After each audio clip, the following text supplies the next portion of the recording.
Oi, pessoal, Rômulo Contígio aqui do Mask TV Podcast, aquele podcast que você gosta de ver, ouvir.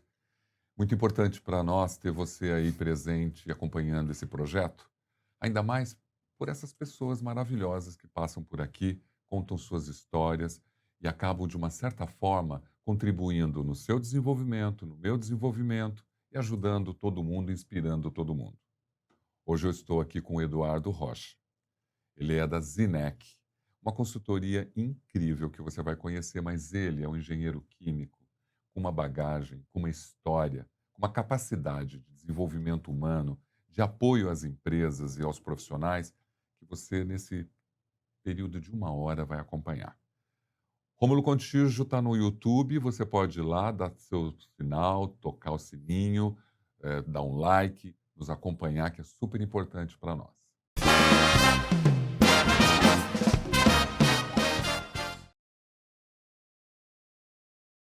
Conectando conhecimento, impulsionando resultados. Palavras do Eduardo. Eduardo Rocha, muito obrigado pela presença. Oi, Rômulo, muito obrigado pelo convite. É um prazer enorme estar aqui. É só olhar todas as entrevistas que você fez aí, ver que eu estou em ótima companhia. Eu vou ter que fazer um esforço para que a nossa conversa aqui seja interessante para o pessoal. Acho que isso que é o realmente importante, né? E aí confio em você aí para a gente ir conversando sobre os assuntos que você achar que faz sentido para o teu público. É o público que é importante nesse momento. Fica tranquilo, vai ser um bate-papo bem confortável, bem leve. Nós vamos fazer uma coxa de retalhos, né? Como disse, falar de tantas coisas com as suas viagens internacionais, com as suas experiências. Quando a gente olha você 24 anos na Solvay, trabalhando, desenvolvendo, é tão rico, é tão maravilhoso. E é claro, eu fiz algumas colinhas aqui para te perguntar, né? Como que um profissional passa 24 anos dentro de uma empresa? O que que ele aprende com isso? O que que ele entrega depois para a sociedade? Tudo isso que você viveu. Uhum. Mas a minha primeira pergunta, Edu, é sempre a mesma que, tipo, aquela clichê do Mask TV. Você chegou na Terra quando e por quê? Eu vi essa pergunta, pensei várias vezes como responder, mas não tenho uma boa resposta não, viu? Porque assim, eu sempre falo que tudo aquilo que a gente está falando são respostas provisórias, né? E você, mas você não vai saber quando que você chegou? Sim, eu sei quando eu cheguei. Agora o porquê, puxa vida, né? Eu nasci em maio de 68, então estou 57 anos nessa conversa, né? E de fato não sei por que que eu tô aqui, né? Acho que o a razão que me faz ficar aqui é fazer o melhor que eu posso para todo mundo que está em volta de mim, né? Eh, assim, desde da vida familiar, mais do que a vida profissional, mas a vida familiar. Meu pai era bancário, minha mãe era uma professora que não chegou a exercer a profissão. Sou o filho mais velho, tenho um irmão que é farmacêutico. Casei com a Regina, que é arquiteta, adoro a Regina, é a paixão da minha vida, e tenho um filho de 20 anos, o João Pedro, que me ensina demais. Ele está no espectro autista, então, assim, com ele é sempre uma questão de aprender coisas diferentes. Ele está indo super bem, é um orgulho bastante grande para a gente. Então, eu não sei exatamente por que eu tô aqui, mas eu acho que descobrir esse motivo é já uma aventura bastante legal. Então, tô nela, tô achando gostoso de tentar descobrir isso. Quando o Ivan, você não conversou com o Eduardo ainda, Rômulo? Como é possível? Eu falei, olha, eu estou me preparando para falar com o Eduardo, né, Ivan? Eduardo é uma história de pessoa, uma história de profissional riquíssimo. E olha, e não dá para decorar. Empreendedor, consultor, investidor, escritor, executivo sênior, experiência em operações, supply chain, compras, excelência industrial, carreira construída em grupos de multinacionais europeus, né? Se caracterizam pela atuação responsável na indústria química mundial, liderança e desenvolvimento de pessoas de diferentes culturas. Quando a gente olha toda essa vivência sua de diferentes culturas, essas suas vivências, elas mostram para você um legado, por exemplo, você está lá na Europa, depois você está no Brasil, depois você vai para isso. Isso tudo te traz essa bagagem do que você é hoje? Ah, sem dúvida, acho que todas as experiências que a gente tem na vida, sejam boas ou não, elas vão fazer você crescer, né? Claro que você pode ignorar, pode fazer de conta que não é com você, mas assim, eu acredito muito que essas coisas não acontecem só por acaso, né? E acho que lidar com isso de uma maneira que seja boa, não só para você, mas para todo mundo que está em volta de você, para a sociedade, eu acho que é fundamental, né? E essas questões a questão de cultura, eu acho que é muito interessante porque eh, eu acho muito rico, né, a bagagem que cada um traz, né? Quando a gente fala de diversidade, de inclusão, para mim, o que realmente é fascinante é pensar que cada pessoa tem uma composição única de coisas que ela sabe, que ela tem, que ela vive, valores que ela transmite, que, como eu disse, são únicas, né? E você, só o exercício de tentar aprender, entender o que é essa pessoa, eu acho que já tem um tremendo de um valor, né? Quando você tem uma experiência como eu felizmente pude ter, que trabalhar com muita gente de fora do país e morar fora do país durante um período, então você percebe que tem coisas que elas são um pouco, não vou dizer que elas são comuns naquele povo, né? Mas elas são mais frequentes num povo do que no outro. E isso faz você se perguntar, né? Por que que a gente aqui no Brasil, por exemplo, não tem a mesma preocupação com pontualidade que o europeu, por exemplo, né? É uma pergunta besta, né? Mas que, no fundo, se a gente parar na superfície, tudo bem, vou pensar em coisa mais importante, mas se você vai discutir um pouquinho mais, você fica assim, pera lá, o que significa quando eu não sou pontual numa coisa que eu marquei? Qual que é o valor que eu transmito para a pessoa que está me esperando, né? Então, é mais profundo do que simplesmente chegar atrasado ou não chegar atrasado, né? E aí a gente pode começar a fazer essas discussões. Pô, será que isso tem a ver com as vantagens e os problemas que cada um dos países tem? Então, é uma pergunta, não tem a resposta, mas a pergunta é legal de você ficar com ela e ficar pensando. Quando você começa a trabalhar como engenheiro dentro de uma estrutura potente, né, uma indústria química poderosa, lá nos anos 90, você não tinha a ideia do que seria a sua trajetória até você virar um vice-presidente. Porque hoje você motiva, você desenvolve as pessoas, você tenta aplicar aquilo que você aprendeu para Hum, que outros possam utilizar as melhores partes de você. uhum. Lá em 92, você já sabia o que você queria? Sim e não.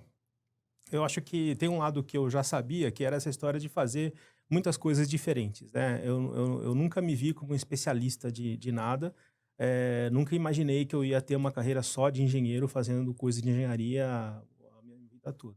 Então, já desde o início, eu era um cara que estava procurando coisa diferente, coisa nova, fazer coisas diferentes, fazer pontes entre as áreas do conhecimento, né?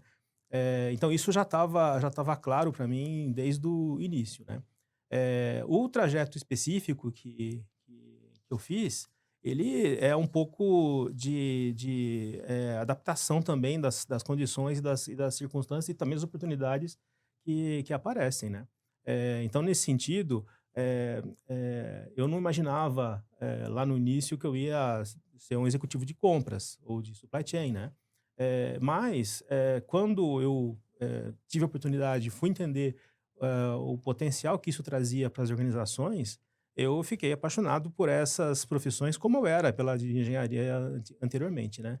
Então, essa questão de fazer as coisas com paixão é também um traço comum, né? E faz com que você acabe olhando para trás e falando, puxa vida, aconteceu tudo isso. Então, não foi num sentido de que tinha um planejamento, agora eu vou fazer tal coisa, agora eu vou fazer... não foi bem assim, porém com essa lógica de fazer coisas diferentes, né? Isso também explica o motivo de ficar tanto tempo numa mesma empresa, né? Hoje é ainda cada vez mais raro, né? Mas já era raro alguns anos atrás esse ponto. E para mim isso era uma maneira de você justamente poder fazer essas transições de carreira dentro da empresa, né? Você mudar de profissão, ao mesmo tempo que você muda de empresa, é muito, muito difícil, né? Então, eu sou super grato a Rod, a Solvay, porque me permitiram essas experiências, né? Então, eu consegui me desenvolver como um profissional que tem mais competências do que inicialmente, que consegue enxergar os valores que estão nas interfaces entre essas várias profissões, que Eu acho que essas pontes que a gente pode construir, elas são super legais, né?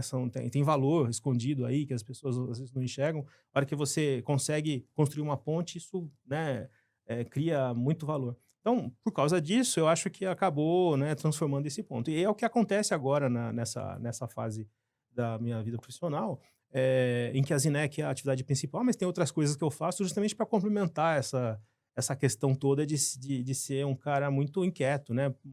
Tem muitas coisas que me preocupam, muitas coisas que me interessam, né? Nem tudo cabe numa atividade profissional única.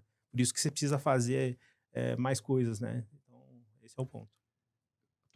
Todo mundo que nos assiste, Edu, sempre fala assim: poxa, mas em 92 ele começou como engenheiro de processo lá na Ródia e passou por uma carreira brilhante. Quando você vai passando por essa carreira, hoje que você tem a Zinec, que você é um consultor, que você usa o que aprendeu em prol de outras pessoas, mas você foi, na sua avaliação, na sua autoavaliação, você foi um bom líder? Você foi um profissional que contribuiu? Você se sente confortável hoje, como homem com 57 anos, de que o que você fez nessa trajetória lindíssima, foi positivo? As pessoas, se beneficiaram do melhor que você tinha?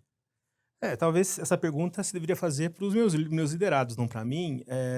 E é claro que eu tenho uma autoavaliação que é enviesada mesmo, né? Então, assim, eu tenho orgulho de ter feito o meu melhor. Nesse ponto, acho que em nenhum momento eu deixei de procurar fazer o meu melhor como líder. Isso significa usar, eu chamo de o software do líder, e cada um tem o seu.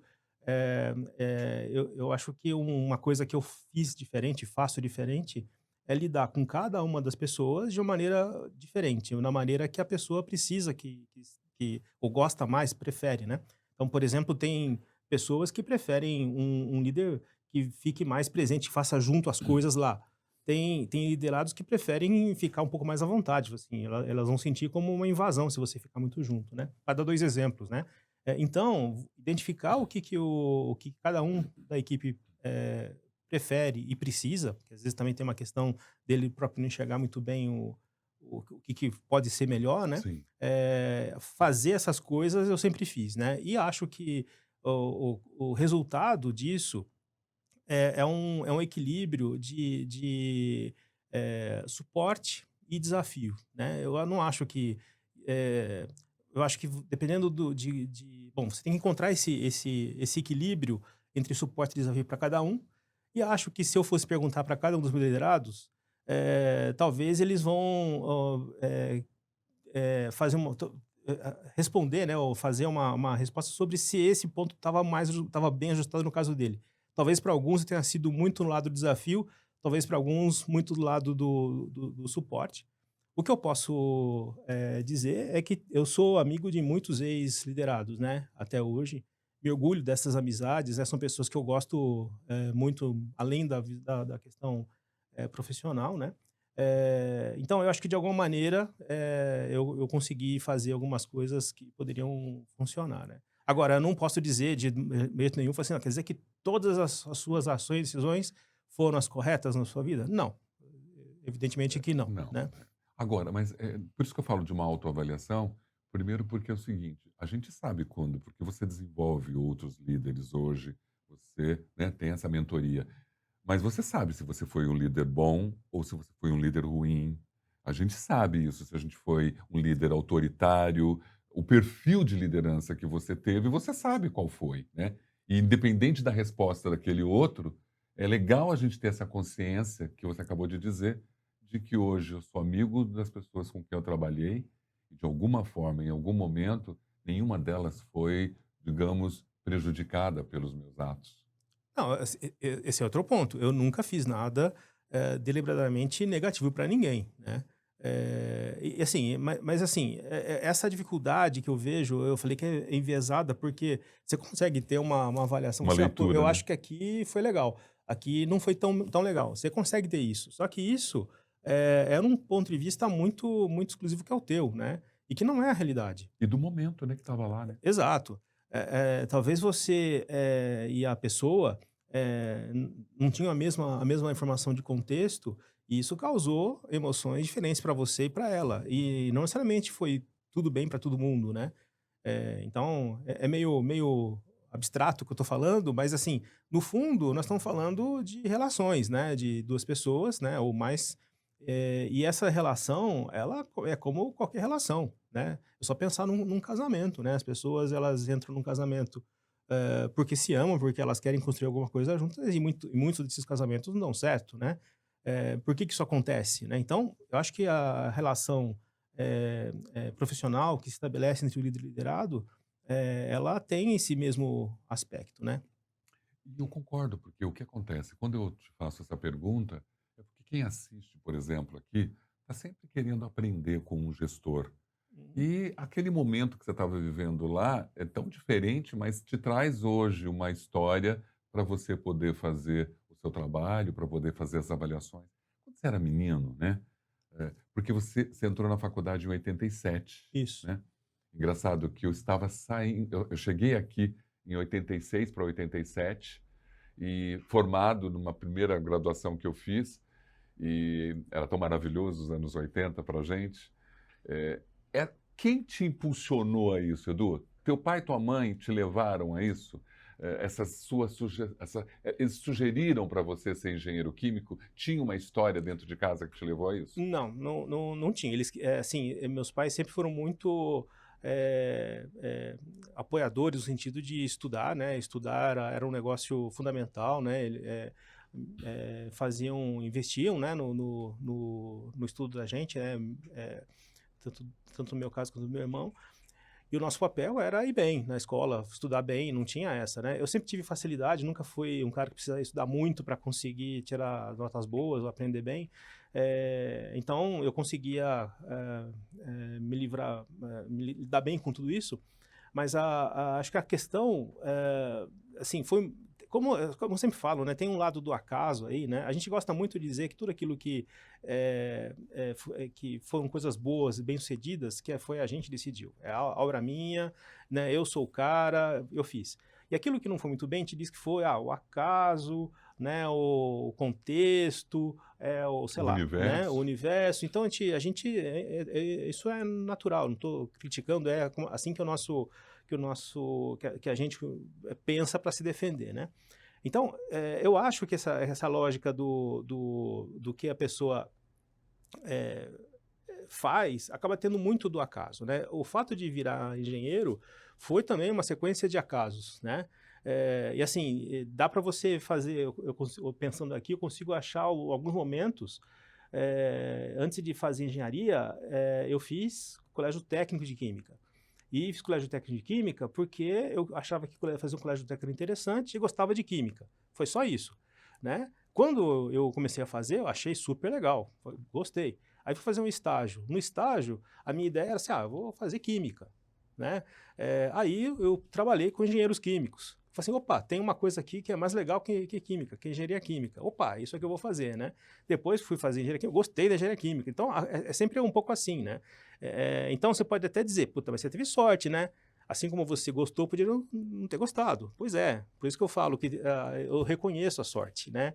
Eu não digo que tudo aquilo que deu certo foi minha decisão. É claro que eu estava fazendo as coisas o melhor que eu podia, tentando fazer, né? Querendo estar preparado para o momento que a oportunidade surgisse. Eu acredito muito nisso, né?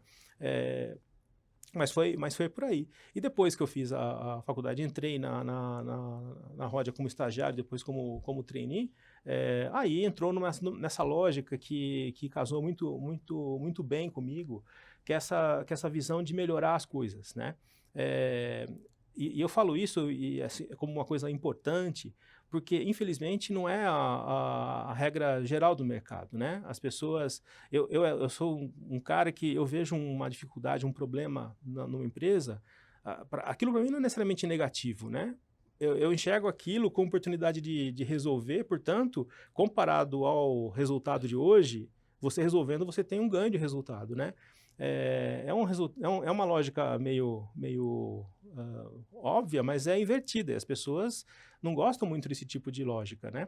Eu fui descobrir isso só depois que eu saí e fundei a Zinec, porque eu percebi que mais gente gosta de deixar o probleminha num canto, né? E porque dói falar de problema, né? Claro. As pessoas se assustam, né? É um tema que já se rejeita, né? Pois é. E eu acho que quando você enxerga um problema como um desafio, você também precisa de um tempo para entender que problema é um desafio para todo mundo, mas não é todo mundo que sabe disso. Mas assim, o ponto não é só você transformar um problema em desafio, ou em desafio positivo, é você realmente pensar que a tua vida é uma vida de melhorar o tempo todo.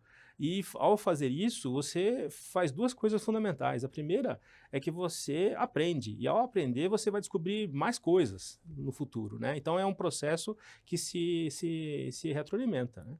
E depois tem esse ponto, pô, se aquilo está incomodando, e normalmente nunca vem só com prejuízo financeiro, também vem com aumento de carga de trabalho ou com problema de segurança. Por isso que eu acho que tudo isso faz parte do mesmo todo, né? Eu acho que a hora que você começa a olhar isso e resolver, você vai ter uma vida mais saudável, um ambiente de trabalho mais agradável, vai ter ideias melhores, mais criativas, você aprendeu mais. Então você cria um ciclo virtuoso que faz com que essas coisas fiquem cada vez mais evidentes, né? Agora, não é simples, porque você precisa dar o primeiro passo, né? E o primeiro passo depende de você querer fazer diferente do que você faz, né? E nem sempre é muito trivial isso aí, né? Sempre tem uma complexidade, né? Você estava em operações, depois você foi para supply chain, você foi para compras. Como que se dá essa navegação dessas posições? Era algo que a empresa te levou ou você queria aprender mais dentro dela? É uma coisa, assim, alguma discussão a quatro mãos, né? Os meus líderes, todos que eu tive na minha vida, sempre me ajudaram a me desenvolver, dando feedback sobre aquilo que podia melhorar, né? Em alguns momentos, e esse de que eu fiz a mudança na verdade, todos eles, de produção para supply chain, mas também de processo para produção, depois de supply chain para compras, foram momentos em que eu já sentia necessidade de fazer alguma coisa diferente, né? Porque, assim, toda essa questão de você fazer um tempo mais longo certas coisas, no meu caso, eu me sentia chato, né? Não sei se eu era chato mesmo, acho que vai ter gente que vai concordar que eu era chato, mas chegava um certo momento, nem eu me aguentava muito mais naquelas coisas, sabe? Tornou-se cansativo, Eu né? não vou dizer que eu não teria mais ideias novas, mas tem lá um certo esgotamento, né, que Sim. acontece. E aí eu sempre achava que era necessário fazer uma mudança. E todas as vezes a gente conseguiu, dentro da empresa, fazer, né? E sempre com desafios diferentes, que me fizeram aprender mais. Porque a minha lógica é muito dessa história do aprender, né? De ficar o tempo todo aprendendo. E a hora que nada mais rico para isso do que você chegar numa área que você não sabe nada, né? Supply chain, por exemplo, foi bem na época lá da crise do subprime, você se lembra, né?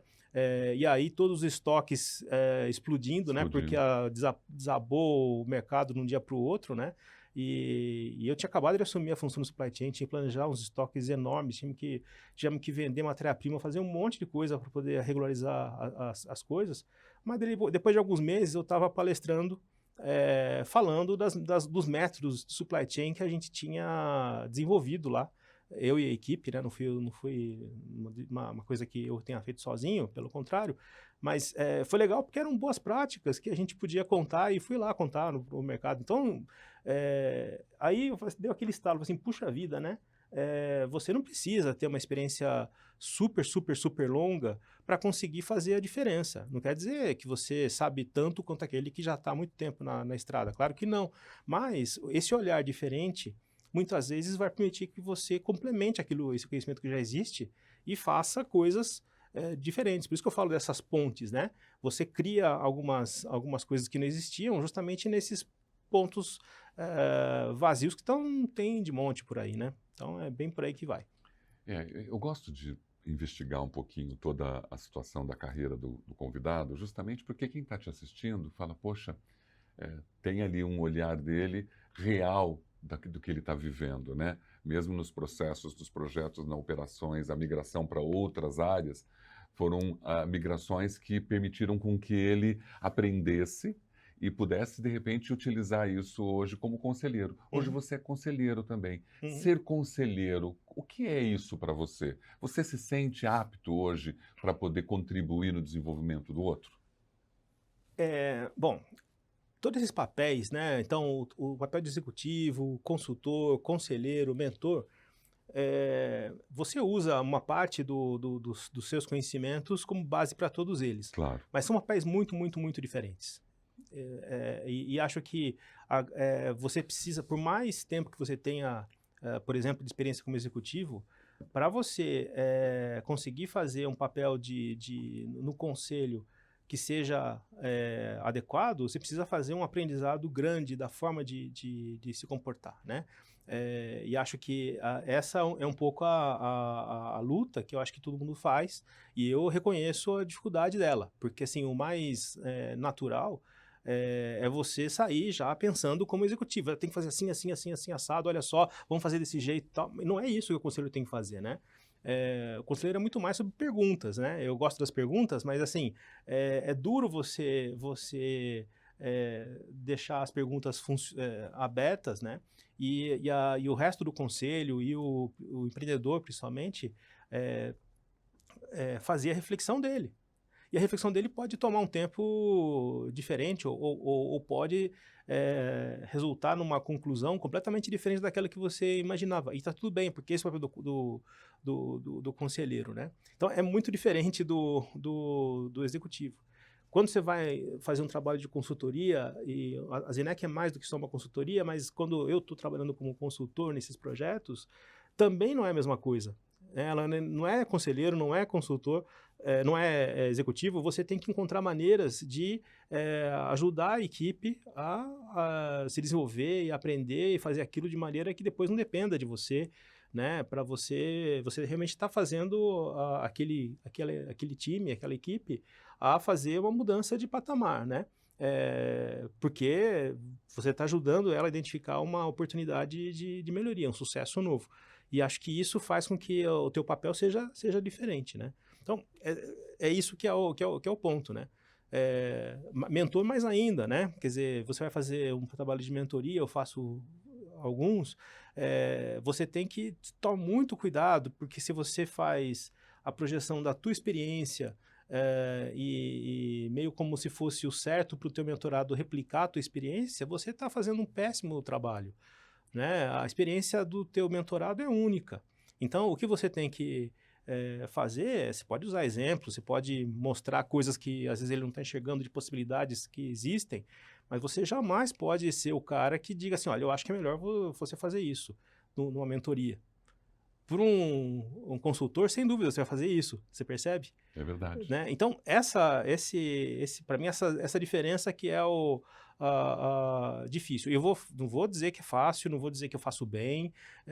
Toda hora é só perguntar para o Rick, né, que eu sou conselheiro na empresa dele. Vira e mexe, a gente tem Uns embates, né? embates por causa disso. Claro. E assim, eu percebo que muitas dessas vezes é porque eu não fiz o papel de conselheiro que eu devia. Eu estava fazendo papel de executivo, por exemplo, né? E não devia. Então, essa coisa eu acho que é legal. E vem com o tempo, você vai aprendendo. Hoje eu acho que faço menos do que fazia há um ano atrás, né?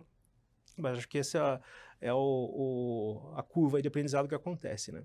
De 18 a 2021, você estava encerrando sua carreira como VP Global de Compras, passando por um processo pandêmico e terminando tudo isso. Era uma decisão que você tinha programado isso? Ou foi a pandemia que levou também a decidir por isso? Como tudo, teve lá uma parte que era uma decisão, a parte que foram as circunstâncias do momento, né? Antes desse período, eu era diretor de compras da América Latina aqui do grupo, né? E a gente fez um trabalho de reestruturação bastante grande e claramente eu concluí que não tinha necessidade daquele papel que eu ocupava, e aí eu propus que se eliminasse o posto que eu ocupava, né? Porque aquilo era o melhor para a empresa, né? Então, assim, tudo bem. Claro que uma parte de mim está preocupada. E agora, Edu, o que você vai fazer com esse negócio? Mas não pode contaminar a decisão daquilo que é melhor para a empresa. Claro. Bom, felizmente eu tive a oportunidade, então, de depois desse processo, de ser convidado para trabalhar na Bélgica durante 3 anos, né? Mas foi uma expatriação que foi maravilhosa. Ela era responsável mundial de compras indiretas. E nesse período, era um período que tinha um contrato definido, né? Um período definido já para terminar, então eu já sabia que ele teria um fim, né? Já sabia também que dificilmente ia ter espaço na organização aqui no Brasil. Então, era uma situação assim que, olha, talvez eu possa, enquanto esteja lá, descobrir uma outra oportunidade lá, ou então em outro país, né? E, de fato, essa era um pouco, talvez, a hipótese de base, né? Bom, mas a pandemia virou tudo do avesso, né? E aí, eu também comecei a refletir, achei melhor, falei assim, olha, acho que a gente tem que começar a pensar numa outra coisa, porque de todo jeito, mesmo que encontrasse uma solução dentro do grupo, ia ser uma solução de mais alguns anos, né? De poucos anos, né? Sim. E eu falei assim, bom, eu preciso continuar trabalhando, né? Não tem como parar. Não, de jeito nenhum, né? Então, eu falei assim, eu tenho que começar a pensar já numa segunda etapa, né? E foi isso que aconteceu. Foi isso que. Então, foi um período, né, em que o amadurecimento de sair de uma vida de CLT, né, de empregado, aconteceu também numa situação que, claro, eu estava numa situação que já tinha conquistado algumas coisas do passado, então eu estava numa situação mais confortável para tomar essa decisão de que quem está começando, evidente. Mas dava para começar a pensar, espera um pouquinho, o que vai acontecer agora nos próximos 20 ou 30 anos, sei lá quanto tempo vou ficar aqui na Terra. Mas essa que é o ponto, né? E aí a ideia da Zenec veio a partir dali, né? Eram dificuldades que eu já vivia no ambiente, né? Aproveitei um período que eu tive de 6 meses, depois que eu fiz a entrega do meu posto, para fazer alguns estudos, né? Para fazer 2 formações importantes, e uma delas era sobre o futuro do trabalho, né? E aí ficou claro para mim de que a gente precisa pensar em outras organizações na maneira de fazer trabalho, né? Essa organização em que a gente vende o tempo todo o nosso trabalho por uma empresa, ela é um pedaço só do tipo de trabalho, do tipo de arranjo que você pode gerar. E tem muitos outros, né? Acho que esses outros arranjos vão ficar cada vez mais frequentes, né? No sentido de que a vida está ficando cada vez mais longa, né? Eu acho que eu já até te contado esse número, porque eu falo para todo mundo várias vezes, essa história de que a expectativa de vida da gente, ela aumenta 4,7 anos a cada década, né? É doido isso, se você pensar que é quase como se a cada dia você ganhasse, cada 2 dias você ganhasse um dia. É doido, né? Claro que não é nessa escala, não é individual e não é na escala de dia, mas é isso que está acontecendo, e acontece no mundo inteiro. Mas é provável. E vai acontecer, é só olhar e assim, puxa vida, não, isso você está falando no Japão, que tem. No Japão, na verdade, é menos do que na África. Na África e nos países mais pobres, isso acontece com aceleração ainda maior. Então, essa é uma realidade, né? As pessoas vão ter que ficar mais tempo em uma atividade profissional, porque a regra de você estudar, trabalhar e se aposentar, ela não para mais em pé, né? Então, é por isso que a cada poucos anos a gente vai ter uma nova reforma da Previdência, né? Então, assim, se é que vai sobrar alguma coisa lá na frente, ninguém sabe, né? Mas, assim, é uma realidade. Por mais que a gente fale assim, é desagradável. Claro que é desagradável. A gente fala assim, puxa vida, tem que trabalhar mais tempo. Mas é o que vai acontecer, né? Então, eu acho que o caminho vai ser a gente refletir sobre outros arranjos, outras coisas que você pode fazer, né?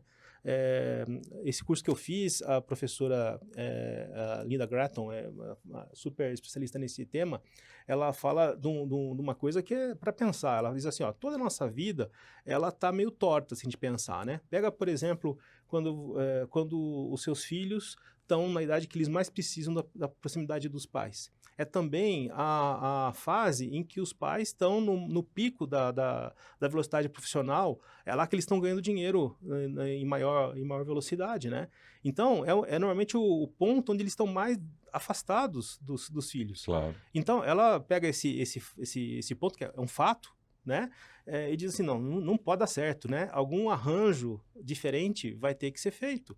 Se você vai parar um tempo, se você vai ter um momento de afastamento que hoje acontece no fim da tua vida, será que não seria o caso de você fazer isso nesse período? Não, mas você não tem o dinheiro acumulado para poder fazer isso. Pois é, então qual é a solução que é uma equação aparentemente impossível? Como que a gente resolve isso tudo? Então, isso eu acho que é um ponto interessante. E aí, claro que eu não pretendo resolver esse problema que é enorme É um dilema de todos, né? de todo mundo. Agora, acho que posso fazer alguma coisa que é trabalhar nessa lógica de como facilitar essa atividade de pessoas que têm um conhecimento, né, e que desejam ou precisam colocar esse conhecimento disponível para o mercado, né, como fazer isso, né? Então, a Zenec, ela nasce, né, por causa desse problema, né, colado com outro problema importante, né, que é o fato de que as empresas, elas estão cada vez mais enxutas, significa que os conhecimentos estão cada vez menos disponíveis dentro das empresas. Então, naquela lógica de tudo bem, o dia que eu precisar desse conhecimento eu vou lá e contrato, o que é bacana só até a página 3, porque onde que está esse conhecimento, né? Muitas vezes eu já não sei mais quem que tem aquele conhecimento, ou é um problema complexo que eu vou ter que combinar diferentes competências. Então, a Zenec, ela existe para fazer Esse blend, essa mistura, né? esse encaixe, né? É. Seja do lado dos profissionais, né? Então, como que a gente faz para ter esse conhecimento disponível? E do lado das empresas, como que a gente faz para disponibilizar isso, fazer isso funcionar de uma maneira segura, correta, alinhada com o que a empresa precisa, né? Mesmo com toda a sua capacidade, com todo o teu conhecimento, você ainda foi fazer MBA, FGV, Fundação Cabral, London School. Você ainda estuda, você vê a necessidade do aprimoramento? Sem dúvida. Assim, eu acho que quem não faz isso está fazendo um erro tremendo, né? Assim, eu acho que hoje tem uma questão, a gente estava falando um pouco antes de como que evolui as coisas, as gerações, como que elas pensam diferente sobre a Determinadas realidade, coisas, né? né? Mas não há dúvida de que hoje em dia você fazer isso é muito mais fácil, muito mais barato. Se você tem uma linha de internet e sabe minimamente inglês, você tem acesso a um monte de curso gratuito. Então, é claro, o outro ingrediente que eu não falei é o do seu tempo. Você tem que tomar a decisão de alocar seu tempo para fazer essas coisas, né? E infelizmente, eu não sei se as pessoas olham isso, olham a oportunidade que tem e preferem fazer outras coisas. E está tudo bem, né? Só que é uma lógica que a pessoa pode lançar mão. Então, quem faz isso, né, tá numa situação totalmente diferente, né? Você pode falar assim, não, mas espera lá, você falou que é gratuito, mas eu vou lá, não é bem gratuito. Se eu quiser o certificado, eu tenho que pagar um valor certificado. Sim, mas você quer o certificado ou você quer o conhecimento? Né? Então, é um pouco essa a coisa, né? Então, eu fiz alguns cursos desse jeito, né? São super bons, são das melhores universidades do mundo, né? Eu falei assim, poxa, mas o inglês, eu não tenho inglês. Bom, primeiro, quanto mais você usa, mais você vai acabar aprendendo, e depois que você também acha coisa gratuita para aprender inglês, né? Então, para te responder, assim, nessa aceleração que a gente está de conhecimento na sociedade, não dá para imaginar que aquilo que você aprendeu lá atrás, na faculdade, ou mesmo na pós-graduação, vai ser suficiente. Então, se você não estiver aprendendo todo dia, porque tem todo dia coisa nova acontecendo, logo, logo você vai ter um passivo para resolver, né? Então, não tem jeito. Agora mesmo a gente está falando de IA. Aí fica o pessoal, puxa vida, o que vai acontecer? Assim, em vez de ficar perguntando o que vai acontecer, Vai pesquisar. vai usar, vai experimentar, vai ver como que é, vai entender, né? Vai ver como que ela te ajuda. E tem muita coisa que ela pode fazer, né? Então, mas parece que o pessoal gosta mais da discussão assim, sou contra, sou a favor, Política, né? vai eliminar os postos de trabalho, não vai eliminar os postos de trabalho, sabe? Assim, é uma discussão que, tudo bem, qualquer que fosse o resultado dela, não muda o fato de que a pessoa vai ter um futuro diferente na frente dela e que tem que se adaptar a esse futuro, né? E as pessoas não enxergam muito isso. Eu também não enxergo, não estou falando aqui me colocando por fora, tô dizendo, nós, como Conhecedor, sociedade, né? a gente não enxerga. Agora, o que eu acho que acaba uma necessidade que todos nós temos, né, é realmente ficar de olho nisso e tá botando o tempo, né, com tudo que mais que nós temos que fazer, né, o tempo no fundo o ativo mais escasso, né. Você imagina, né? A gente ouvindo você falar, em pouco tempo, com a história do teu trabalho, com a história das vivências, com tudo isso, eu vou aprendendo. Eu gosto do podcast justamente por causa disso. Uma delícia, né? Porque é uma delícia, porque em poucos minutos, em 20 minutos, 30 minutos, eu consigo, com a sua visão, com tudo que você viveu, aprender, né? E saber que a educação ainda é uma prioridade e que é uma necessidade. Quando você fala do inglês, eu sofro muito ainda por não falar inglês e acho uma necessidade fundamental, independente de que camada da sociedade você se encontra. Um profissional que pesquisa as ferramentas da IA e vai atrás para aprender o melhor do que isso, ele vai ser um outro profissional. Uhum. Eu sei que tudo isso que você acabou de dizer foi chegando na Zinec. E a Zinec tem uma... Quero até que você conte uma história, porque dentro da minha pesquisa, eu não sei se está real isso, é essa startup que é totalmente dedicada à gestão do conhecimento. Eu acho que esse é um dos seus principais objetivos com isso. Mas vem de uma situação, é isso mesmo, tinha a ver com o Rio Sena, e tinha uma coisa pejorativa, e que as pessoas transformaram esse olhar cultural dessa situação e de um sentimento de vira-lata se transformou num orgulho. Isso, é legal que você pergunta, porque essa história ela é bem, assim, a gente criou com carinho, né, na empresa. Bom, a ideia de montar a Zinec como ela aconteceu enquanto eu estava ainda morando em Bruxelas, né? Zinec é uma palavra de um dialeto que não existe mais, né? É um dialeto do século XVI, XVII, né? E que tem pouquíssimas palavras que sobreviveram. No Centro Histórico de Bruxelas, tem lá um teatrozinho que eles fazem apresentações de marionetes com esse dialeto, mas é quase que só isso, né? E aí, eu estava procurando um nome, falei assim, bom, queria que fosse um nome que representasse o fato de que a ideia da empresa aconteceu quando eu estava em Bruxelas. Então, eu falei assim, vou tentar achar uma palavra, por exemplo, desse dialeto, mesmo que ela não tivesse um significado definido, né? Então, eu já estava com isso na cabeça. E aí, um belo dia, a gente estava pensando em palavras e tudo isso daí, tinha feito uma lista, né? Tinha abandonado... Você já sabe como funciona esse processo, né? A mesma coisa para o nome aqui, de construir, né? E você fica com aquela impressão de que nunca está bom o suficiente, nunca. Né? E aí, uma amiga nossa lá de Bruxelas, a gente estava de carro no trânsito, né?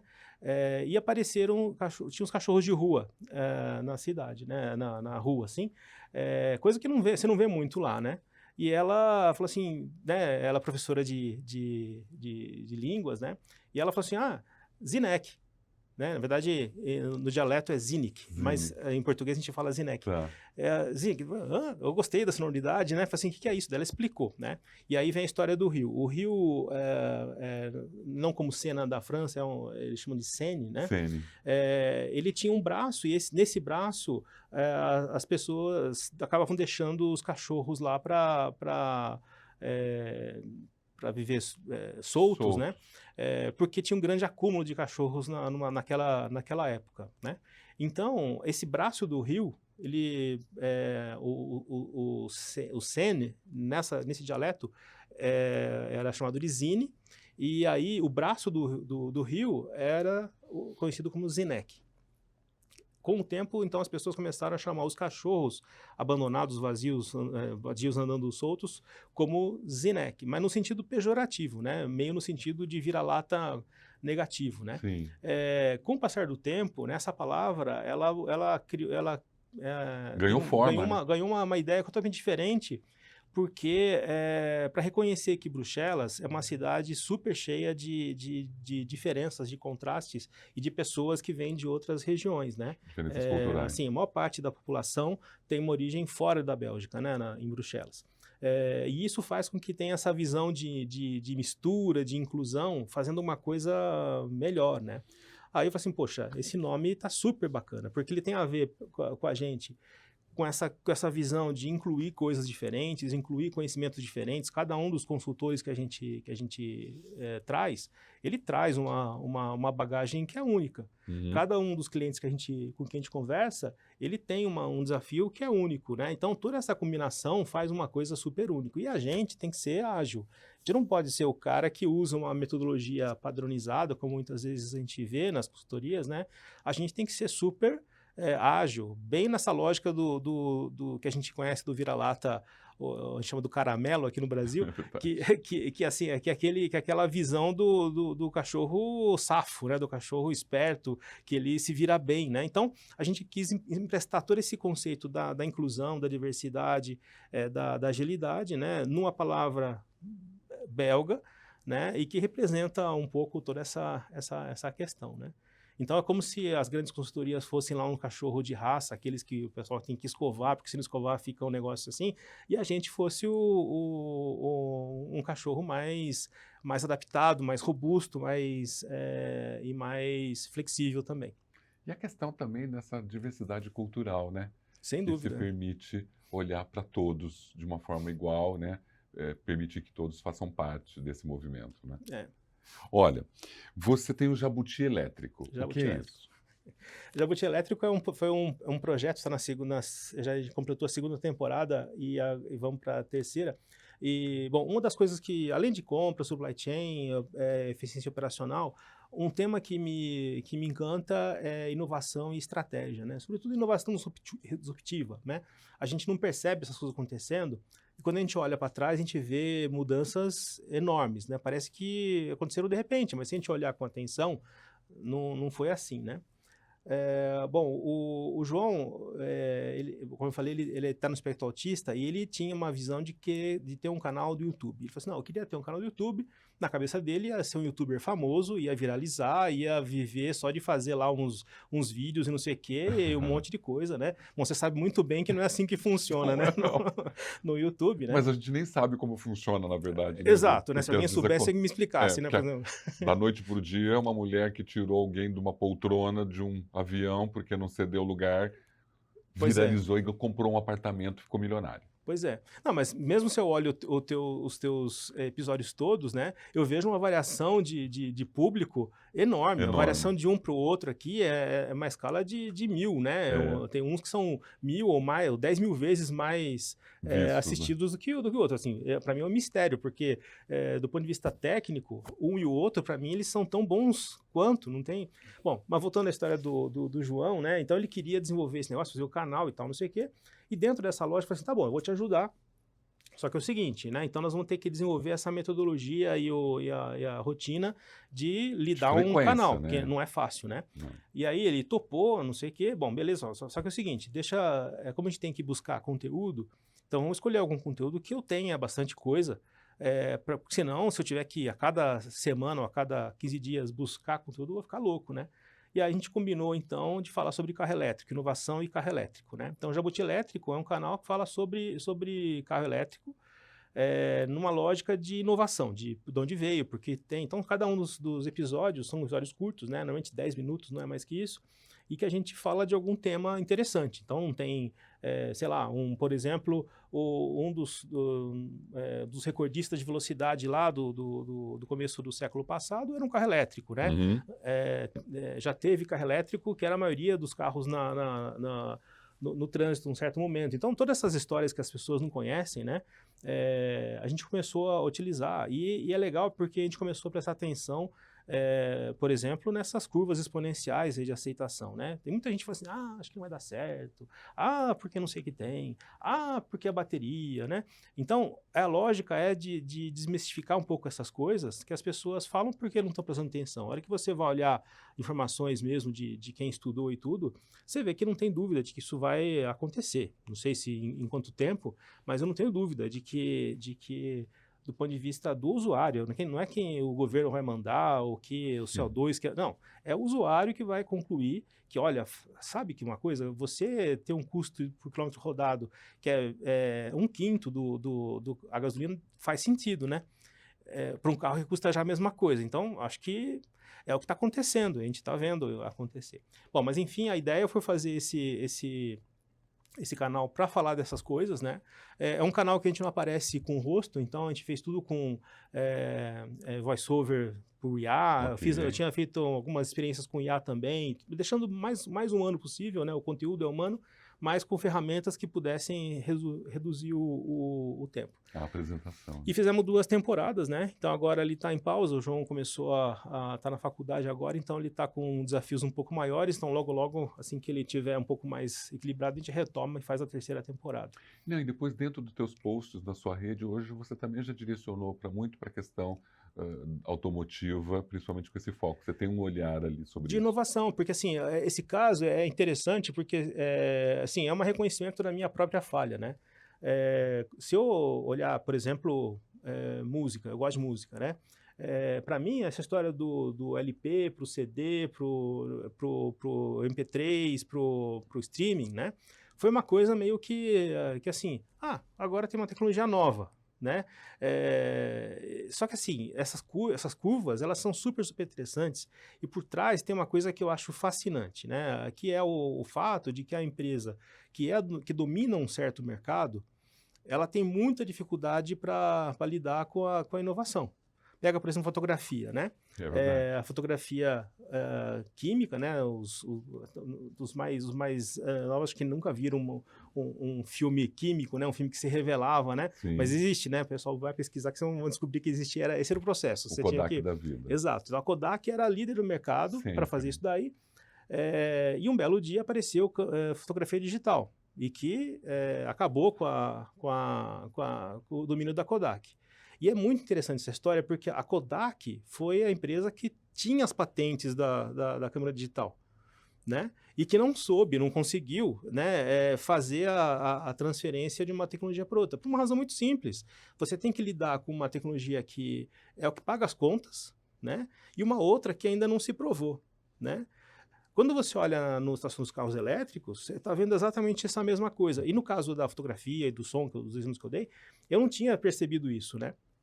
No caso do carro elétrico, eu comecei a prestar atenção, né? E então eu vejo em câmera lenta, né? Mas você pega e vai... a gente viajou para a Europa esse começo de ano, a gente vê que os caras lá estão alguns anos na frente do Brasil, então você tem uma máquina do tempo. É só você ver o que está acontecendo, né, num país que passou, né, já está num nível de evolução maior, o que acontece, né? E aí você pega, vem aqui o pessoal reclamando, não, acho que não vai dar certo, acho que as pessoas não vão querer, sabe assim? Então, esse tema, eu não estou nem falando de opinião sobre a tecnologia, estou só querendo dizer que fazer essa discussão do lado da empresa, do lado das pessoas, tudo isso é muito, muito legal do ponto de vista da estratégia, né? E mesmo empresas pega a Toyota, é a maior empresa mundial de automotiva. Assim, do meu ponto de vista, né, como observador externo, eu acho que eles estão perdendo um pouco o bonde. Né? Na lógica de assim, quando eu quiser eu vou lá e faço. Não é bem assim, é um outro bicho isso aí, né? Vai virar uma Kodak da vida daqui a pouco. Então, tomara que não, porque eu admiro tudo que a Toyota fez na história, mas assim, o risco existe, não tem a dúvida, né? É tão bom a gente ouvir isso, né? O melhor ainda é saber que, né, você nasceu nos anos 70 e isso, né, 60 inclusive, e isso faz com que você olhe tudo isso, né, essa evolução, seja da fotografia, do filme, do carro, do som, a gente conseguiu dar uma olhada, né? Isso sem contar, né, o século XVIII, XIX, mas a gente está vendo, né, está chegando ali. A gente ficava numa fila esperando, levando o filme lá, esperando revelar. Né, eram milhares de papel fotográfico. Mas você já pensou, você faz isso também, Romulo, né? Você fazia uma viagem, você pagou caro para aquela viagem, chegou num lugar maravilhoso, né? Aí você tirava a foto, né? Você vai descobrir se aquela foto ficou boa ou não ficou boa quando você voltou para casa. E quantas vezes não ficou fora de foco. Você lembra dessa história? Assim, se eu falar isso, os caras falam assim, esses caras aí, puxa vida, né? Não é possível que eles viviam numa situação dessa. Mas era. É verdade. É o que você falou, assim, quando apareceu a revelação de uma hora, né? Que genial. Você pega, assim, você pode largar para fazer revelação e vai fazer uma coisa no shopping e volta. Voltava. Assim, é doido, né? O meu pai, ele gostava de filme, né? Ele tinha Super 8, que também tinha o mesmo tipo de revelação. Sim. E ele tinha que mandar o filme para o México para revelar. São coisas, eu estou falando assim, em uma realidade dos anos 70, 80, não estou falando do século retrasado, né? Sim. Então, isso é interessante de ver como muda, né? E o acesso das pessoas às coisas, né? É muito engraçado. A gente olha mesmo todo dia essa evolução tão rápida, né? A própria inteligência artificial tomando conta de tudo. Eu sempre gostei de escrever, sempre escrevi desde menino. E olha que não tinha livros, não tinha nenhuma inspiração para isso, mas estava ali. E hoje eu uso ainda pouco a inteligência artificial, mas eu uso às vezes para fazer uma correção de um texto. E depois eu paro e fico pensando, meu Deus, olha, esse negócio está entregando para mim um negócio pronto, né? Então eu fico outro dia pensando nos meninos da Pixar, né? Que levavam anos para fazer o papagaio andar e fazer o filme. Anos para fazer ele se Uhum, movimentar dentro de um storyboard de um filme. uhum. Hoje, com um clique, né? O papagaio já está pronto e o filme já funciona, né? Mas você sabe, Rômulo, uma coisa que eu acho bacana nisso é que eu acho que o valor da IA está mais no processo do que no produto. Assim, é verdade que ele pode fazer a animação automática, ou Em então o pouco texto, tempo, né? etc, etc, mas eu acho que não é aí que está o grande valor, né? O grande valor para mim está em você fazer a IA ser uma extensão do processamento, né, da tua cabeça. E é muito legal, a minha maneira de usar é bem essa mesmo, né? Eu vou contar o fim de semana. Eu reassisti um vídeo antigo, né? Um concerto, um filme concerto dos anos 80, né? E aí, um dos artistas lá, ele morreu de AIDS nos anos 80, morreu em 88, né? Klaus Nomi chamou o artista, né? Um dos vários que estavam no filme. E aí eu comecei a pesquisar tal e coisa, daí eu falei assim, pô, legal, né? Parece que não tem mais AIDS, né? Mas tem. Tem. Ainda morrem 600 mil pessoas no mundo por ano, o que é uma doideira. Eu falei assim, mas muito menos do que o passado. O recorde é 2 milhões.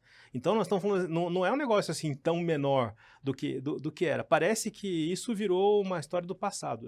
Legal. Aí eu peguei e comecei com o IA, né, fazer Uma a discussão pesquisa. da estratégia disso. Assim, por que isso acontece? Por que eu... Assim, de uma maneira com bastante contexto, né, fazendo ele buscar informação, checando, fazendo perguntas. E aí é legal, porque a gente começou no que era, né, um show, um vídeo concerto, né? Virou uma discussão sobre estratégia da indústria farmacêutica, né? Uhum. Claro, por uma razão puramente diletante, né? Só para discussão de fim de semana. Mas assim, dá para você usar, e eu tenho usado para fazer esse tipo de trabalho, que é para um pouco questionar aquilo que você está fazendo, né? Então, faço as minhas coisas, né? Não vou mandar a IA fazer. Eu faço a minha, e falo, escuta, o que você acha disso? Né? Ainda Falo, mais farmacêutica, que a semaglutida acabou de cair a patente na sexta-feira, então estava em todas as pautas, né? Estava em todas então, as redes. mas para mim o divertido é isso mesmo, É. você usar como uma extensão da sua cabeça, né? Ou então fazer, por exemplo, a gente tem feito vários estudos de caso, né? Uma coisa que a gente tem usado o IA é para fazer fact-check. Porque assim, a gente escreve muito de coisa no texto, na coisa, né? A gente verifica, alguma coisa a gente confia em alguma anotação, alguma memória. Será que é verdade? Né? Assim, pô, se você pode manualmente fazer, né? Mas você pode pedir para a ferramenta fazer. Por exemplo, eu estava fazendo esses dias falando, tal reportagem ganhou um Pulitzer, né? Por quê? Porque a informação está na minha cabeça. Aquela reportagem sobre tal assunto ganhou um Pulitzer. Mas será que ganhou mesmo? Aí você pergunta, né? E ela te ajuda, Te ela ganha ajuda, muito tempo para fazer esse é tipo de verdade. coisa, né? Mas dizem que a IA vai ser a bolha do século, ou o motor da produtividade. Eu acho que é produtividade, não acho Eu que vai também. ser como tudo na vida, né? A É. internet também foi assim, né? Sim, quando surgiu, né? Pois é, por exemplo, na história da a bolha do ponto .com, que a gente chamava, né? Sim, É uma das empresas que era criticada porque o valor dela na bolsa era gigantesco, era a Amazon. Então, olha o tamanho da Amazon hoje, né? Então, assim, essa história de que é uma bolha, tudo bem, nós estamos vivendo um hype, sem dúvida nenhuma, né? Então, tem muita gente que vai achar que esse negócio né? E muita gente fala assim, olha, isso aqui vai acabar com todo o emprego, tudo isso aí. Eu acho que a condição é diferente, porque ela vai ela vai criar uma diferença fundamental na vida da sociedade. Eu acho que é equivalente, não à internet, mas equivalente à escrita. quando a escrita apareceu, foi um processo que demorou séculos, né? Ele permitiu uma coisa fundamental. Você imagina, né? Você que vivia só na oralidade, passou a ter a capacidade daquela ideia que você transmitia oralmente, ela sobreviver milênios. A gente está falando das ideias de Aristóteles, porque ele foi o primeiro cara que começou a registrar as coisas, as ideias dele, embora ele fosse contra a escrita. Ele achava que a escrita era uma coisa que tirava o principal, que era a discussão, o contato, né, pessoal, a discussão A ali, relação né, interpessoal, a né? mudança da discussão conforme o interlocutor, tudo isso ele tinha razão. Só que, se ele não tivesse feito o registro das coisas que ele fez, a gente não ia estar falando de nenhum dos filósofos da Grécia, né? E acho que EA vai ser parecido nesse sentido de que ela vai mudar a capacidade da gente fazer as coisas, né? Então, ela está criando um patamar novo de coisas, né? Ou uma possibilidade de, né? Que acho que a gente tem, assim, eu fico super animado de ver, porque acho que a capacidade é enorme. Claro, você também pode usar IA para ficar fazendo meme e colocar no Instagram, né? Tudo bem, mas não é aí que está o valor, né? Também não acho que está aí o valor de você falar assim, olha, eu vou substituir o que eu estou fazendo aqui e não vou nem olhar para aquilo que a IA fez. Beleza, aí vem um texto que ela faz, só que cheio de maneirismo, né? Eu vejo um texto que a IA faz, tecnicamente está correto, mas eu sinto o cheiro de IA a 3 km de distância, né? É verdade. Então, assim, tá certo ou tá errado? Sei lá eu, né? Eu acho que tem outras maneiras que a IA ajuda mais. Ela vai fazer aquilo que você pediu para ela fazer, né? Mas acho que ela tem outras maneiras que ela ajuda mais aquilo que você pode criar, né? Entregar. E o mais interessante vai depender muito de quem realmente está do outro lado, né? Sem dúvida. De quem sabe utilizá-la da melhor forma, porque isso que você acabou de falar, de perceber que um texto é totalmente aficado, vamos falar assim, a gente sabe já à distância. Pouco tempo não sabia, mas em menos tempo ainda já se sabe. Já, né? Não, mas assim, e esse é um efeito normal da tecnologia. Toda vez que chega uma tecnologia nova, ou toda vez, estou exagerando, talvez não seja exatamente desse jeito, mas uma tecnologia nova, ela vai permitir que as pessoas falem assim, olha, agora eu não preciso mais saber o que as pessoas precisavam saber para isso. Então, por exemplo, o pessoal fala de programação, por exemplo. Os caras não precisam mais saber programação para fazer um código. Verdade. Né? Aí eu fico lembrando lá quando começaram, minha esposa é arquiteta, quando começaram a aparecer os softwares para fazer projeto residencial, né? E aí as pessoas assim, não, você não precisa mais de arquiteto, o software faz para você o projeto da casa. O problema não é a ferramenta, né? O problema é o conhecimento que a pessoa coloca para fazer uma casa boa ou uma casa ruim. Então, será que um software é capaz de fazer uma casa? Resposta, sim. Essa casa vai ser boa? Provavelmente não, né? Agora, a pergunta que eu faço é, um arquiteto usando uma ferramenta de ponta, ele ganhou produtividade e vai fazer uma coisa com qualidade muito mais alta, né? Isso é uma discussão lá de décadas atrás, né? Na área de compras, mesma coisa.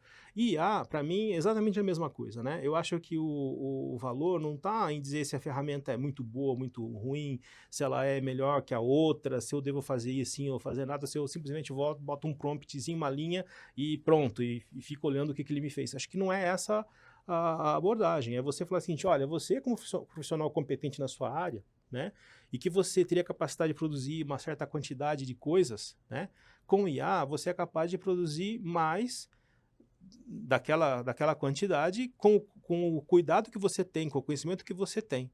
Tem que usar de forma adequada, tem que fazer o seu papel ser o preponderante no resultado, né? A IA é processo, não é produto.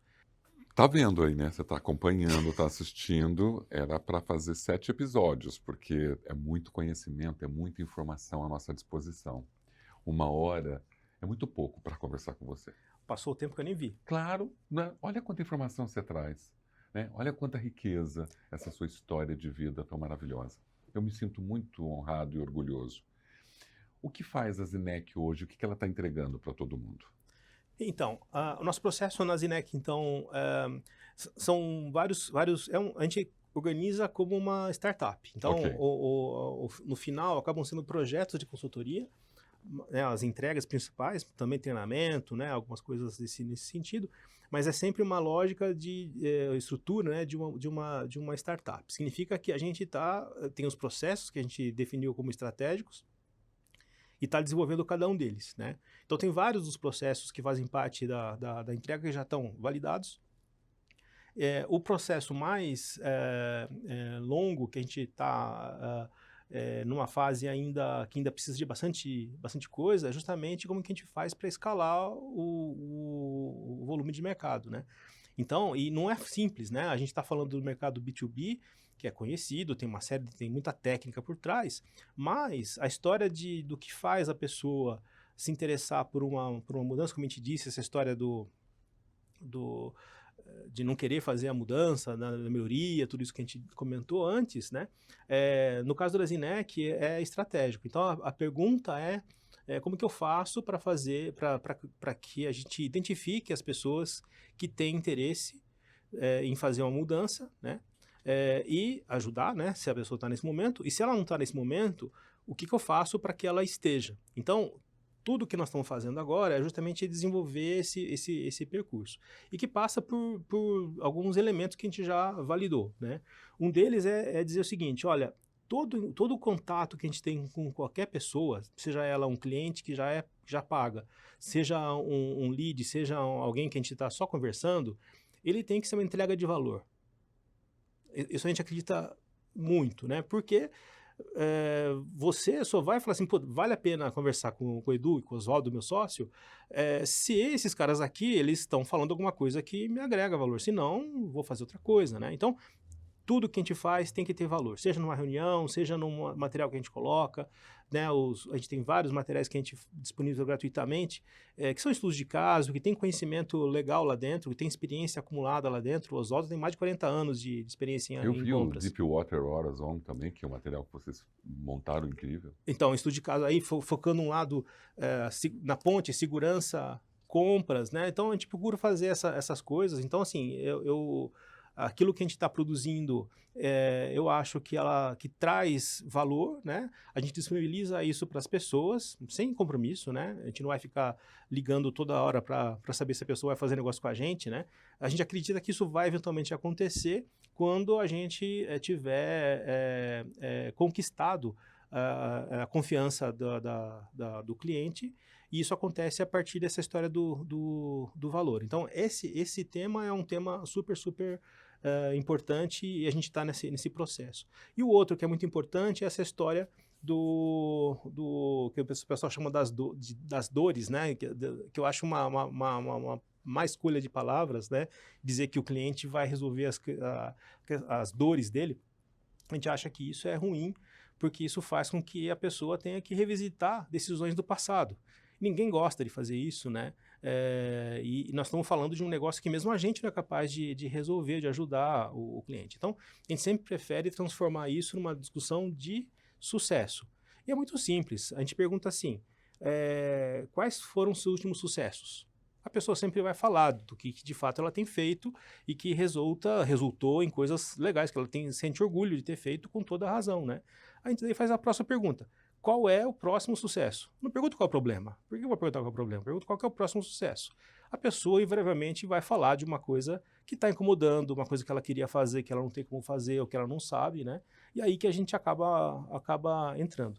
Parece um jogo de palavras, né? Mas é muito, muito profundo isso, né? E a gente, como agrega valor por trás, a gente está genuinamente interessado em fazer a empresa melhorar, mesmo que a gente não receba ainda por aquilo, né? Então, é realmente essa lógica. E se o cliente achar que o nosso valor agregado é suficientemente bom, né, de qualidade, a gente está ajudando a empresa, aí legal, nós vamos fazer um negócio, e a gente quer que esse negócio seja bastante longo, no sentido de muitos projetos diferentes. A gente também não acha que tem que ser aquele tipo de consultoria que você pega, casa com uma empresa e fica lá anos a fio fazendo a mesma coisa, né? Assim, tudo bem, eu não estou criticando porque todo mundo precisa pagar boleto, eu também tenho meus boletos, né? Períodos e períodos, né? Mas eu acho que o objetivo principal é fazer aquela elevação da empresa para que ela não precise mais da consultoria, né? E isso é a diferença, né? Essa história da educação também é uma coisa que a gente consegue fazer de maneira diferente de outras consultorias, porque a gente tem gente sênior só trabalhando, né? Enquanto uma consultoria grande acaba recorrendo a pessoas de boa formação, mas que são mais jovens, que têm menos experiência, estão lá duplicando Um conteúdo, é né? uma maneira de fazer, né, um processo, né, Sim.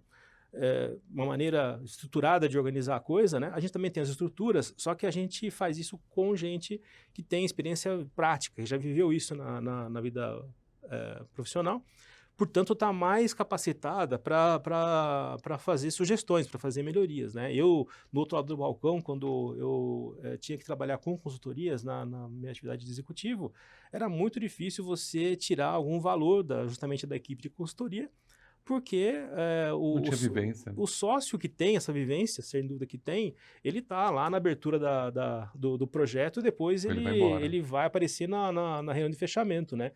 Todo o projeto ele é feito com gente que, de novo, são pessoas com alta formação, com altíssimo potencial, pessoas fantásticas. Só que são pessoas que ainda não viveram aquilo, elas vão chegar lá daqui a algum tempo. Agora, uma pessoa dessa conversa com um gerente que tem 20, 25 anos de experiência profissional, é difícil que a relação seja de valor para os dois lados, né?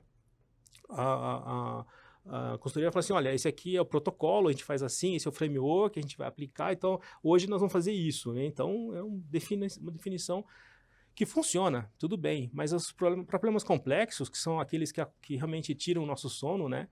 É difícil você imaginar que você vai ter maneiras padronizadas de resolver, né?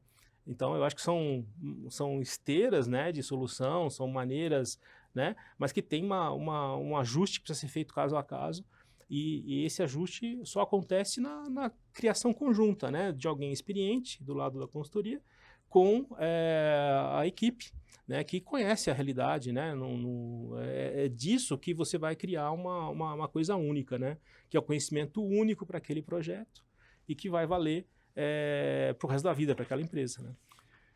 Muito bom você ter falado tudo isso. Tem muita gente achando, eu tenho que entender a dor do cliente, né? E você trazendo, não, o sucesso do cliente, para que ele faça mais sucesso ainda. Acho muito legal essa sua colocação. Acho que o valor empírico, ele é muito descartado hoje, né? Eu sou um profissional que estou com as minhas graduações, vamos chamar assim, ele chega ali sem experiência, claro, valorizo isso, mas quando eu estou de frente de um homem que mostrou tudo que você mostrou aqui agora em 1 hora, realmente isso faz a diferença. Não, eu acredito, né? Quer dizer, mas a lógica é que combina a experiência, como a gente falou, né, Rômulo, com as coisas que você aprende, com as coisas que você busca, com perguntas que você faz que são novas, né?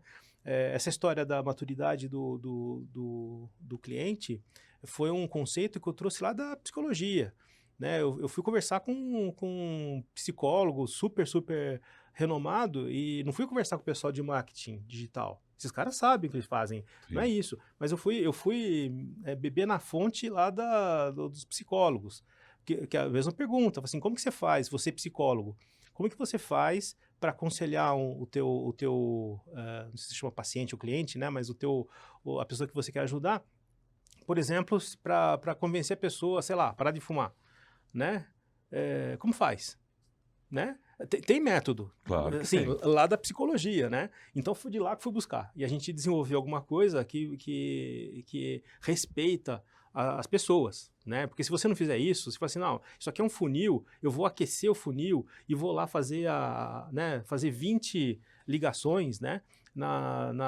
Entre a ligação número 17 e 20, o cara vai aceitar. Fala assim, pera lá, né? Entre 17 e 20, eu não sei se ele vai aceitar ou se vai querer me mandar para aquele lugar, né? É verdade. Agora, se você respeitar que tem esse processo, eu acho que a coisa fica diferente, né? Eu concordo plenamente com você. Muito bom. Queria ter mais tempo para a gente conversar. Quero falar sobre ESG, eu quero falar sobre essa questão da saúde mental, né, que está muito dentro de toda essa estrutura quando você usa a psicologia para encontrar uma solução. Há uma necessidade disso, porque tem aí um valor do fator humano muito intrínseco dentro das coisas. Mas eu acho que eu estou muito feliz com a sua presença. E eu sempre fecho, antes da sua palavra final, Eduardo é um profissional de inteligência muito acima da média. Foi meu gestor, um líder que sempre deu apoio e com alto grau de confiança no potencial da equipe. Sabe desafiar a capacidade dos profissionais, mantendo-os motivados. A dar ainda ao melhor de si. Sabe fazer questionamentos pertinentes que faz seus líderes estarem antenados. Eduardo tem conteúdo para discutir a sabedoria para aprender com a equipe. É um grande exemplo de pessoa e líder. Que bacana. Tão bacana, não é? Quem disse isso foi o Luiz Anuto. Uhum, E isso realmente é importante a gente reconhecer o outro. uhum. E a minha última pergunta para você é o seguinte. Para quem chegou aonde você chegou, um executivo com a sua capacidade, com o seu conhecimento, o que é necessário para chegar até você? E essa câmera aqui, você fecha. O que é necessário para um outro líder chegar nessa sua capacidade? Bom, bom, primeiro, o Zanuto é um fofo, né? Ele é muito mais generoso do que eu mereço e é um cara, assim, fantástico, né? E que ilustra muito disso que eu vou falar agora, né? O que a pessoa pode fazer, e não vou dizer para chegar no ponto que eu cheguei, que eu estou longe de achar que aquilo que eu fiz está suficiente, né? Mas acho que assim como você, como qualquer outra pessoa, a pessoa tem que realmente refletir naquilo que ela pode fazer de melhor para esse mundo, né? Para mim é isso, no fundo, né? Se a gente for lá na questão filosófica mais profunda de por que a gente está nisso, acho que a gente nunca vai conseguir chegar numa resposta. Talvez a melhor que eu consegui na minha vida até agora foi dizer, olha, é para fazer que o mundo seja um pouco melhor depois da minha passagem por aqui, né? Então eu acho que é isso que eu diria, né? Todo mundo tentar fazer o melhor que pode naquilo que é capaz de fazer. Talvez seja criando uma música maravilhosa, talvez seja escrevendo um livro, talvez seja sendo executivo, talvez seja jogando bola, sei lá, né? Talvez sendo médico. Acho que nós vamos ter tantas experiências e possibilidades quanto pessoas a gente tem na Terra, né? Acho que se cada um de nós fizer isso, tentar fazer o melhor, o mundo vai ser melhor, e mesmo que seja um bocadinho, né? Porque esse é o nosso tamanho dentro do grande esquema de coisas, né? Mas é o que a gente pode fazer. E se a gente consegue, é muito bom. Acho que esse é o ponto. Olha, eu realmente agradeço muito você estar aqui, como agradeço muito também os outros convidados que sempre estão aqui. Eu aprendo tanto, mas tanto, você não tem noção. Muito obrigado por ter vindo aqui. Muito obrigado mesmo. Foi um prazer, Rômulo, uma delícia estar aqui com você. Realmente o tempo passou. Está aberto aqui para você poder voltar sempre, para a gente discutir outros temas. Eu queria trazer Não, o Jabuti Elétrico aqui para fazer uma matéria aqui com a gente. Legal, legal. Trazer o João aqui para falar um pouquinho sobre isso. Ele vai adorar, porque o João o João é divertido. Mas assim, agradeço demais mesmo, né? Foi uma conversa super, super legal, né? Assim, eu sou desse jeito mesmo, eu procuro conversar, os meus contatos estão por aí, né? Vou colocar todos aqui. Quem quiser conversar comigo, é um prazer enorme. Eu raramente recuso uma conversa. O máximo que vai acontecer é dizer, olha, essa semana aqui tá complicado, vamos conversar em algum momento. Fiquem super à vontade mesmo, né? Porque acho que cada vez que isso acontece, eu aprendo muito mesmo, né? Como você disse, né? Essas experiências, não é porque eu falei algumas coisas que só o fato de a gente estar conversando, eu também aprendi demais, né, nessa história de revisitar certas coisas. Você falou um monte de coisa interessante que a gente vai criando as pontes e isso é maravilhoso. Então, fica à disposição aí para quem quiser conversar. Espero que esse tempo todo aí o pessoal tenha gostado da conversa, né? Eu não tenho dúvida. Eu não tenho... Agradeço o Ivan, inclusive, ainda falou, Ivan, tá aqui, ó. Agora você vai ver. Maravilhoso. Bom, nós conversamos, ouvimos Eduardo Rocha, da Zinec. E ele promove, através da consultoria, conhecimentos e valores para impulsionar os seus resultados. Tá joia? Até o próximo episódio e obrigado por estar aí.